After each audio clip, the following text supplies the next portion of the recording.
What is up, guys? Sonduren Canadian Rider here. I'm with John from Union Rim. Today we're going to be showing you how to professionally get your rims fixed from any bend or crack that you might have.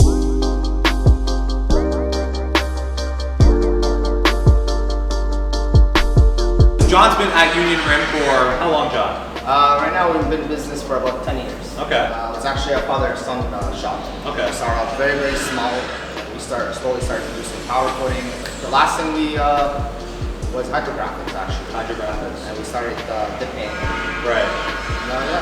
So you guys saw in my R8 that I had the rim finished and there was some markings and scratches, and there was probably 2 bends. When I got the tires installed, you can see the video up here, I got the Michelin Pilot 4S tires installed, and the guy was like, there could be some bends here because it was just a little bit off balance. So today, we're gonna show you how he's gonna inspect all that. And I was looking for like the best shop in Toronto, and obviously I found Union Rim. So he's gonna walk us through all those kind of steps, what to look for, and why it's important to actually make sure your rims are correctly balanced and they're straight, because it can affect a lot of parts in your car. Sure. So we're gonna walk you through that process right now. Here's your wheels. We're just gonna take on the balance machine here. So now we're just gonna visually inspect them to see if there's any wobbles. So we're just gonna look here. I don't care about the tire. I'm looking at the rim. If it's spinning and it has a wobble, that means this rim is bent. Right. And usually they're on the inside more than the face. The face is supported by spokes, right? So, wow, as you can see, this one is bent. So this one's bent, yep. And we do that for all 4 wheels. We just check them out first. Make sure, check them all, and then...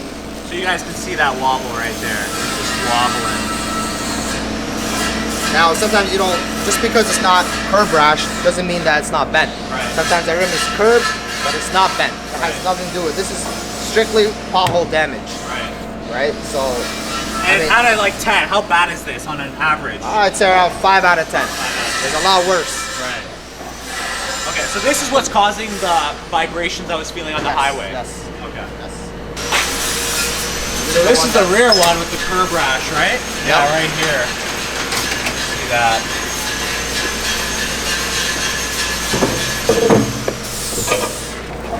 So this is the rear. I do see a little...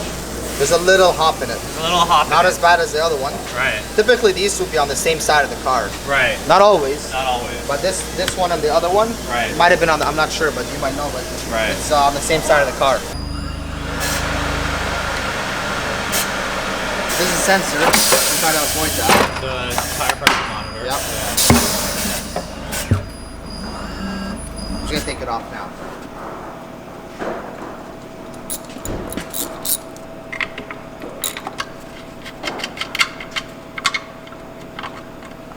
Huh, comes out just like that. Yeah.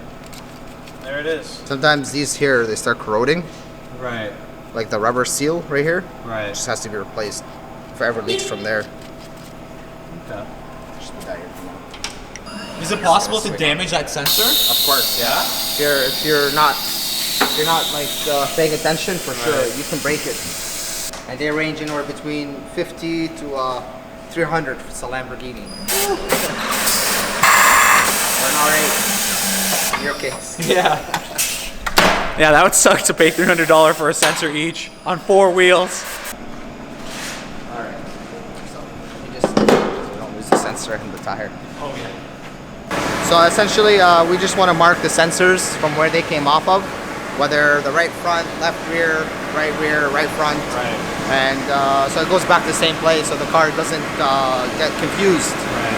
Sometimes some cars will reprogram themselves. Right. Sometimes you just got to make sure you do that with the sensors. Got it. So without even putting the dial indicator on, you can see how it's warped. Yeah, you can see the bending.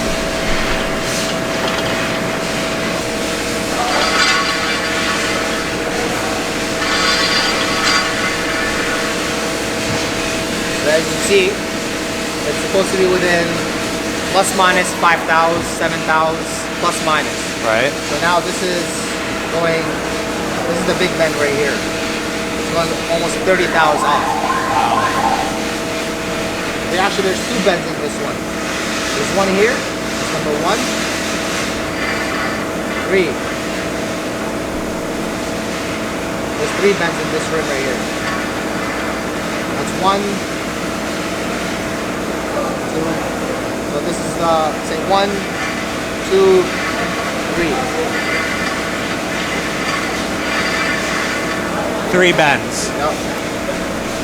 So now we heat it up, we flex it, we pull it, and it comes back within specs essentially with some skill. It's actually that skill that's the secret for Union Rim, and that's why it's so important for them. They've perfected this over 10 years, 15 years of experience in using the right heat for the right type of wheel and managing to pull out the dent essentially out of the wheel appropriately without putting too much heat that's going to stress the rim and fatigue the alloy, whatever the alloy may be, and lead to a crack. But also you don't want to burn it. You just want just enough heat, heat up the rim to what you need to do, and then massage out the dent. So this process, I watched it, very painstaking. You have to be very diligent in exactly how you're doing this so that you're not impacting the integrity of the rim. So what we're doing now, we're just, as you can see the bend here, right? What we're doing is we need to heat the aluminum up a little bit just to make it some flexibility, and then we literally bend it back in place with this machine. It's essentially a hydraulic press. And after, obviously, it's also again measured by a dial indicator and bring in within spec. Right, so we're going to do the same steps. First, the dial indicator on those rims, and then we're going to see. But this one, you can tell, it's like a huge bend here. Yep. During the entire repair process, the entire goal is to get the run out, which is basically the deviations from perfect circular in the rim, to something along the tolerance of 30 thousandths. That's typically what's deemed as acceptable tolerance or run out. So the entire goal here is that you're never going to get the rim perfect exactly circular, but you're going to get it within that tolerance that's acceptable so you don't actually feel any harmonic vibrations, and everything else could be pretty much balanced out with the road force balancer and where to strategically place those wheel weights. Within that spec of plus minus, was at 7,000 essentially. Right. That little jump over there will be corrected by machining it down if needed. Right. Alright guys, that's how you properly fix your rims from a bend or some kind of crack. You need to make sure you do it by a professional. So that's why I went and found John from Union Rim. He showed me the step-by-step process on how to properly do this. It's especially important. Different type of metals, different type of alloys. You got to work the metal in a specific way so you don't crack it or cause more damage or weaken the rim. So really thankful again from John for doing this. The next step in this process, now that the rims are straightened, is powder coating and fixing the scuffs and the scratches that were on the face of the rim and getting a new color. I wanted to toy with a few different colors, and actually John went ahead and he showed me on a little test panel here what a similar color would look like. You know, a little bit darker. I'm thinking I keep the same color scheme, but you know what? I'm open to options. I've been looking at some other stuff too, the powder coating colors. Let me know your thoughts in the comments down below. Should I keep a similar color to this? Should I go with something else? Love to hear your thoughts. Make sure you guys like this video. The next step, John's going to walk us through how to properly powder coat your rims so you have the perfect finish that will actually last for the life of the car. Make sure you guys like this video, subscribe to the channel. If you haven't already check out John from Union Rim. If you got some curb rash or you need a wheel that's bent fixed, check him out, and I'll see you guys in the next video.